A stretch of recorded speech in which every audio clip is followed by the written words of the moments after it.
हम लोग इस वक्त उस जगह पर मौजूद हैं जहां पर गांधी जी को एक के बाद एक 3 गोलियां मारी गई थी।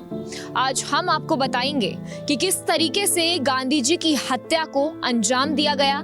नाथूराम गॉडसे जो गांधी जी का हत्यारा है, उसने किस तरीके से प्रार्थना सभा में आकर गांधी जी को गोली मारी। तो सुनिए। 30 जनवरी 1948 बिरला हाउस में महात्मा गांधी अपने कमरे में सरदार पटेल से चर्चा कर रहे थे।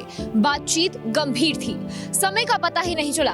5:10 पर बातचीत खत्म हुई। ये वो दिन था जब गांधी जी को प्रार्थना सभा में पहुंचने में देरी हो गई थी। आभा बहन और मनु बहन के कंधे पर हाथ रखकर नजर जमीन पर जमाए हुए गांधी जी चले आ रहे थे। उन्होंने उन्हें डांटा भी, बोले मुझे देर हो गई है, मुझे ये अच्छा नहीं लगता। मनु बहन ने जवाब दिया कि बातचीत को देखते हुए वो बीच में टोकना नहीं चाहती थी। इस पर गांधी जी ने कहा, नर्स का कर्तव्य है कि वो मरीज को सही वक्त पे दवाई दे। अगर देर होती तो मरीज की जान जा सकती थी। चुस्त चाल, सिर झुकाए और नजरें जमीन पर गड़ाए गांधी जी चले आ रहे थे। गांधी जी को आता देख इंतजार कर रही भीड़ अभिवादन करने लगी।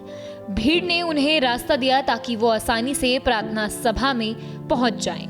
और उसी वक्त गन लिए नाथूराम गॉडसे खड़ा था। गांधी जी को आता देख नाथूराम गॉडसे भीड़ से बाहर आया।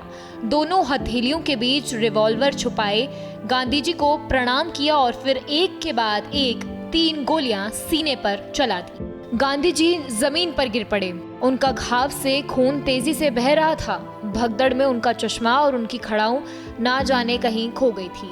गांधी जी को जल्दी से कमरे में लाया गया, लेकिन उनका निधन हो चुका था। उनका पार्थिव शरीर चटाई पर रखा गया। आसपास भीड़ जमा थी। रात आंसुओं में बीती। गोली लगने के बाद गांधी जी जिस जगह गिरे थे, लोग वहां की मिट्टी उठाकर ले जाने लगे।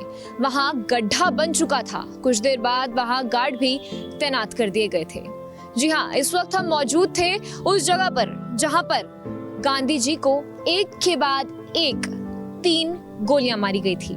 हम लोग इस वक्त उसी जगह पर मौजूद हैं जिस सभा को गांधी जी संबोधित करने आ रहे थे, और उसी दौरान नाथूराम गॉडसे ने उन्हें एक के बाद एक 3 गोलियां मारी थी।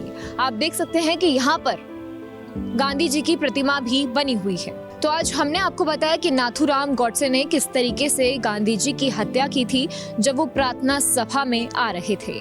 साथ ही मैं आपको बता दूं कि आज गांधी जी की 76वीं पुण्यतिथि है। इसी के साथ प्रधानमंत्री नरेंद्र मोदी, राष्ट्रपति द्रौपदी मुर्मू और उपराष्ट्रपति जगदीप धनखड़ ने राजघाट पर जाकर गांधी जी को श्रद्धांजलि दी है। श्रेष्ठ भारत भी आज 76वीं गांधी जी की पुण्यतिथि पर गांधी जी को श्रद्धांजलि देता है। कैमरा पर्सन अजीत सिंह के साथ आरजू दुबे, श्रेष्ठ भारत, दिल्ली। श्रेष्ठ भारत पर खबरों से जुड़े रहने के लिए चैनल को सब्सक्राइब करें, बेल आइकन दबाएं और देखते रहें श्रेष्ठ भारत।